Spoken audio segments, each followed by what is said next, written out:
저는 태국 선교 과정과 태국 선교 다녀온 후 느낀 점을 여러분께 말씀드리고자 합니다. 저는 태국 선교를 출국하는 당일에도 선교를 가고 싶은 마음이 없었고 내가 가서 선교를 잘할 수 있을까라는 생각이 들었습니다. 그렇게 부정적인 감정들을 가지고 태국으로 가게 되었습니다. 태국 도착 후 제가 가지고 있었던 부정적인 감정은 조금은 사라지게 되었습니다. 3일차 때 메서난 학교 사역을 하게 되었습니다. 학교 사역은 레크레이션과 반별 활동을 진행하였습니다. 레크레이션 때 메서난 학교 아이들과 함께 레크레이션에 참여하게 되었습니다. 레크레이션 때는 어려움이 없었지만 반별 특별 활동을 진행하는 과정에서 어려움을 겪게 되었습니다.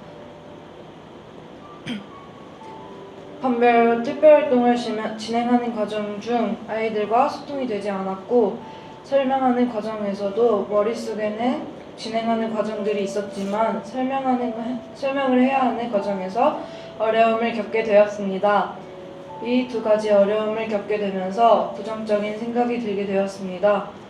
반별활동 진행하는 과정에서 내가 뭐하러 여기까지 와서 힘들어야 하지? 라는 생각과 하나님은 왜 나를 태국 땅으로 인도하신 거지? 라는 생각을 가지게 되었습니다.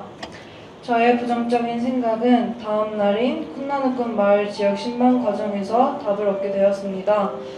4일차 때 두 팀으로 나눠 10가정씩 신방을 진행하게 되었습니다.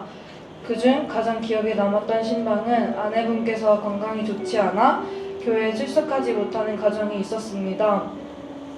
남편분께서 주일에 교회에 나가 설교를 노트에 다 적은 다음에 집에 와서 아내분과 예배를 드리고 있다는 가정이 가장 기억에 남게 되었습니다.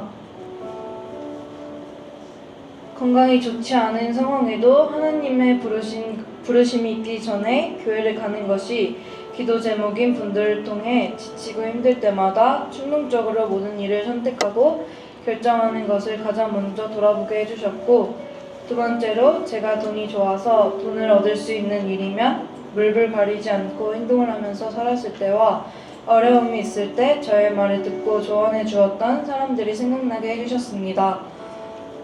이 두 가지를 생각나게 해주시면서 전날 부정적인 생각이 사라지게 되었고 제 주변 사람들과 신방했던 분들을 위해 꾸준히 기도해야겠다는 마음이 생겼습니다.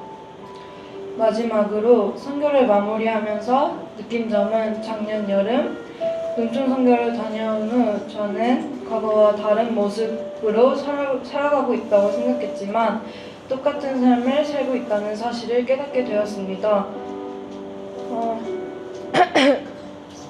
쿤나누콘 지역 신방을 통해 그 가정의 기도 제목과 주변 사람들을 위해 열심히 기도해야겠다는 점과 앞으로는 세상 사람들과는 다르게 하나님의 자녀다운 모습으로 살아야겠다는 마음이 들었습니다. 이상으로 저의 간증을 마치도록 하겠습니다. 감사합니다. 전도 과정이 마냥 즐겁고 행복한 일만 있진 않았는데 놀라운 거는 우리가 어려운 마음이 있더라도 하나님께서 그 위기를 전화위복 시켜주시는 그 은혜가 참 많았는데요. 그 부분을 우리 예은이가 잘 말해준 것 같습니다.